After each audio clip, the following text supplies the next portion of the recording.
We're on the sidelines of the Global Manufacturing and Industrialization Summit in Abu Dhabi. I'm joined by Nick Earle, SVP Global Operations at Hyperloop. Nick, very nice to talk with you. Broadband for transportation, first new mode of transport since the airplane. Is there more, would you say, more excitement or more skepticism about this right now? I think, Axel, there's a bit of both. You know, when Elon Musk came up with the original white paper in 2013, he said when you first hear about the Hyperloop, you have one of two reactions. It's either completely obvious that this has to happen, or you think it's impossible. I think over the last 2 or 3 years, we've been going from the impossible to the obvious. Let me talk about perhaps where we are. Broadband for transportation, well, we all know the effect broadband's had. It's not just about downloading web pages quicker or movies quicker. It's now about disrupting business processes. It gave us Netflix, it gave us FaceTime, it gave us the ability to do this interview and send it around the world. What if we could do physical broadband, packetize transportation for things, the disruption? And that's what we're trying to do, and we're pretty close to proving it. And you're here in Abu Dhabi because you're talking about disruption of manufacturing, manufacturing of supply chains. And you know, we talk a lot about disruption. I guess that another inevitable question has to be whether society is ready for the sort of disruption we're talking about. Oh, and to me, that's a much more obvious question. I think if I asked anybody here in the room, at the conference, or watching this interview, what your personal travel experience is like, most people would say it's not great and it's getting worse. I mean, the roads are really crowded, cars and trucks. The airport experience is getting worse. Trains are universally not great. By the way, still steel wheels on steel tracks, which was something that was invented in 1830. So it seems to us that if we could create a new mode of transportation, the fifth mode, as you talked about it, people would really cheer us on. If you could get from Dubai to Abu Dhabi in 14 minutes, from Stockholm to Helsinki in 28 minutes, and of course that involves going under the water, then it would really be significant. And that's what we're announcing today. We're announcing the effect on the manufacturing industry when this technology hits, and we're also talking about when it's going to be available. You know, when Elon Musk first started talking about this, you know, we talked about, I don't know, however many minutes, Los Angeles, San Francisco. We've talked about 12, 14 minutes, Dubai, Abu Dhabi. Yes, people get excited by that, but when does that become a reality, do you think? When are passengers going to be sent through these tubes? When's freight going to be sent through these tubes? So what we've said is that we believe that we will be running operational Hyperloops from Hyperloop One, our company, which is passengers by 2022 and freight by 2021. Now you have to work backwards from there to where we are today. There's two big issues: proving the technology and getting regulatory approval. On proving the technology, we've built a Hyperloop. We've released images, they're available on the web. We've built a prototype Hyperloop. It's in the desert in Nevada, and in a few weeks, we'll have what we call our Kitty Hawk moment, named after Kitty Hawk, North Carolina, the airplane. We will actually run pods with freight, not passengers, pods down a tube, very fast speed, levitation, and braking. And that's going to work. That is going to work, and we know it's going to work. It's got to work, right? Well, we've got to prove it's going to work, but that's our Kitty Hawk event, which is in the next couple of months. Then the big phase is, what about regulatory approval? By the way, your face won't peel off on a Hyperloop. People think it will, because it's just like an airplane. It starts, it accelerates, it goes fast, it slows down, and it stops. So the regulatory approval process will be about a couple of years.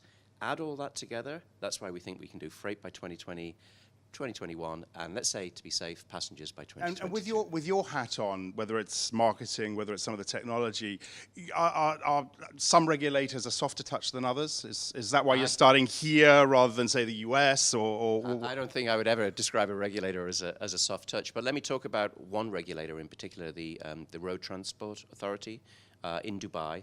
We're working with the RTA to define the regulations, because there are no regulations for a Hyperloop, like there are no regulations for autonomous cars.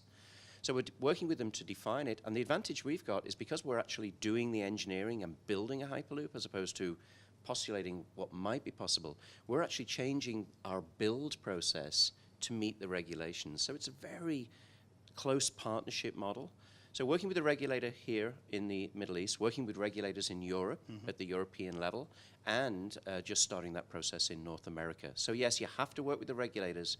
It's all about the safety certificate. On funding, I believe you initially secured 50 million. You're at 160, 170 now. 160, all cash, 160 million. Got some fundraising going on this year. We expect to Let's conservatively say at least double that. Okay, in so the you're not next few worried months. about funding. No, right we're not now. worried about funding. And The what interest about is costs and huge. spiraling costs? Is that happening quicker than you thought? No, we're on track exactly for the spend. We're in control of the whole process. Most of the technology we're creating, of course we have to buy steel and we have to buy certain components, but we're creating a lot of it ourselves. We have about 250 employees today. We think we'll be about 400 by the end of this calendar year. So we're on track from a financial plan point of view, and there's, of course, tremendous interest. People are saying, look, if this is a new mode of transportation, if it does disrupt, then you can imagine what the investor interest is. So, no, that's a separate process. Our CFO came from Uber. He raised $4 billion at Uber. Yep. He's managing that. Our engineering team are building the technology. My role is the customer side and talking to governments. You know, you talk about these questions, if it is. I mean, surely you can't think like that. It's got to happen, no?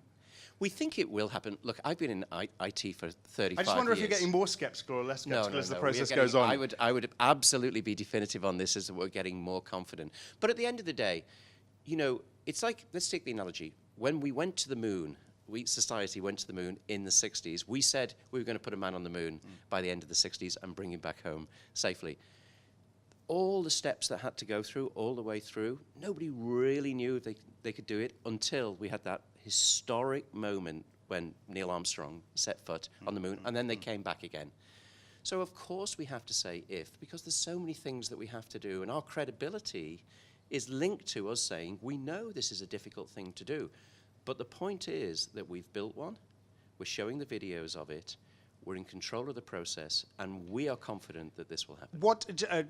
Just to finish up with, you spent many years at Cisco. You were just about to head into retirement and got dragged out of that to do this. What worries you most about this project, Nick?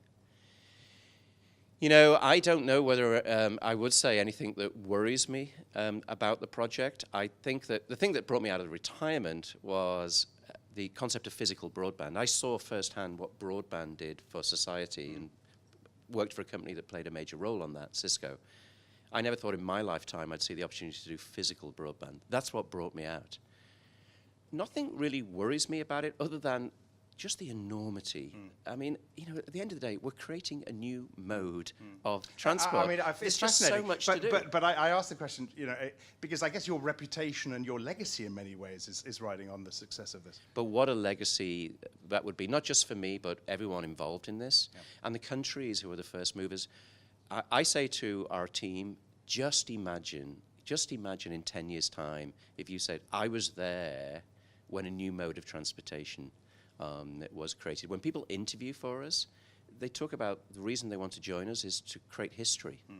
I mean, how cool is it to actually work on a complete disruption of transportation globally?